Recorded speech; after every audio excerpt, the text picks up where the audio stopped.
everyone! Welcome sa isa na namang episode ng Cooking with Netski Pechki. At dahil may request tayo ng kaldereta, that's what we are going to cook for today. And the ingredients for beef kaldereta are the following.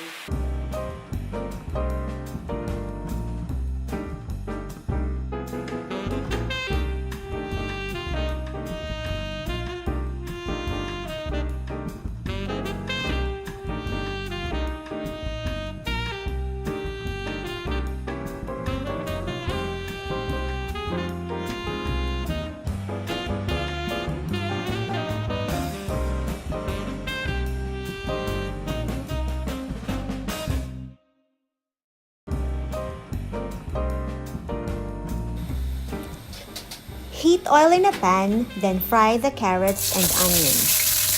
Set aside.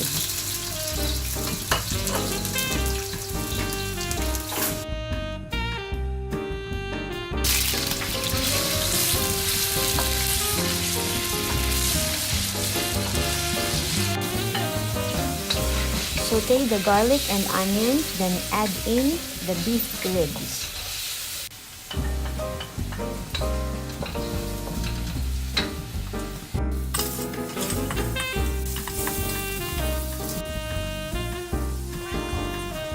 Season with 1 tablespoon fish sauce.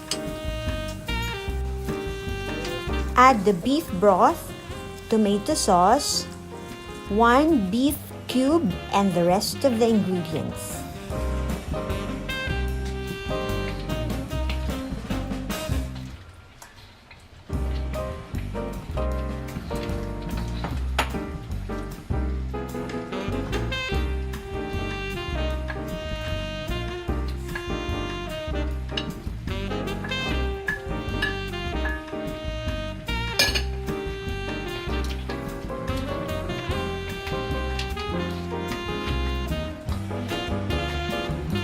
Simmer and then add 1 chili paddy or more if you want it more spicy, and also add the cheese.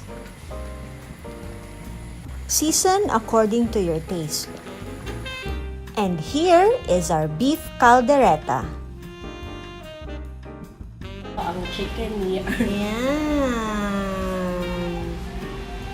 Kain tayo!